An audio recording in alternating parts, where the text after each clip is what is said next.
क्या फिर चल गया है तुलसी मिहिर का जादू?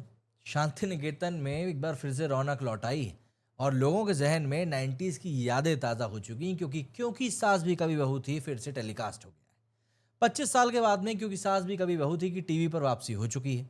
एक बार फिर से तुलसी विरानी ने शांति निकेतन की कमान संभाल ली है। जिस दिन से एकता कपूर ने शो की अनाउंसमेंट करी थी, लोगों के मन में एक ही सवाल था कि क्या 90s के दशक का जादू बरकरार रहेगा। आइए समझने की कोशिश करते हैं कि शो के जो शुरुआत के एपिसोड्स टेलीकास्ट हुए हैं वो कितने सक्सेसफुल रहे।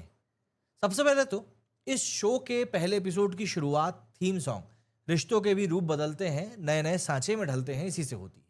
इसके बाद तुलसी विरानी मतलब कि स्मृति ईरानी, बा और सास सविता विरानी को श्रद्धांजलि देते हैं।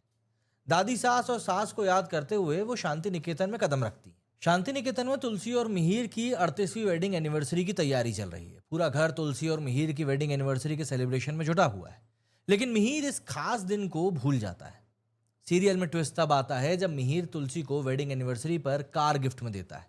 यानी मिहिर ने तुलसी को सरप्राइज करने के लिए वेडिंग एनिवर्सरी भूलने का सिर्फ एक नाटक किया था। मिहिर जो पहले आदर्श बेटा हुआ करता था वो आदर्श पति और एक पिता बन चुका है। पिछले 25 सालों में तुलसी विरानी की जिंदगी में कई सारे बदलाव भी आए हैं, लेकिन इन बदलावों के बीच में उसने कभी अपने संस्कारों पर आंच नहीं आने दी।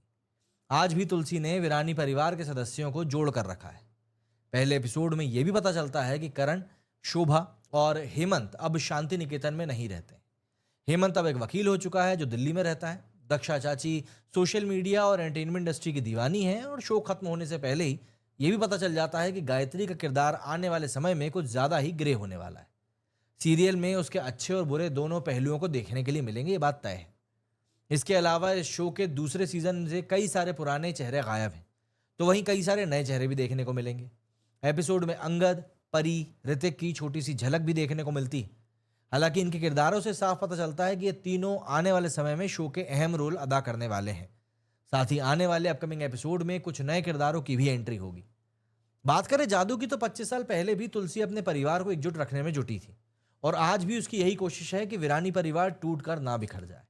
उसे भरोसा है कि उसके बच्चे कभी उसके दिए संस्कारों पर दाग नहीं लगने देंगे। तुलसी और मिहिर को साथ देखना आपको 90s के दशक के दौर में वापस तो लेकर पक्के तौर पर जाएगा ही। दोनों की एनिवर्सरी का सेलिब्रेशन भी आपका दिल छू जाएगा।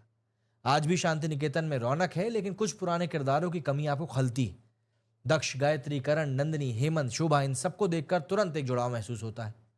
एकता कपूर ने पूरी कोशिश करी है कि पुरानी और नई दोनों पीढ़ी शो से जुड़ पाए, जिसमें वो एक हद तक सफल होती हुई नजर आ रही हैं। तुलसी और मिहिर एक बार फिर से दर्शकों के दिलों में उतरते दिख रहे हैं। कुल मिलाकर शो का पहला एपिसोड अच्छा रहा। एक बार फिर आप डाइनिंग टेबल पर बैठकर परिवार के साथ इस शो को देख सकते हैं।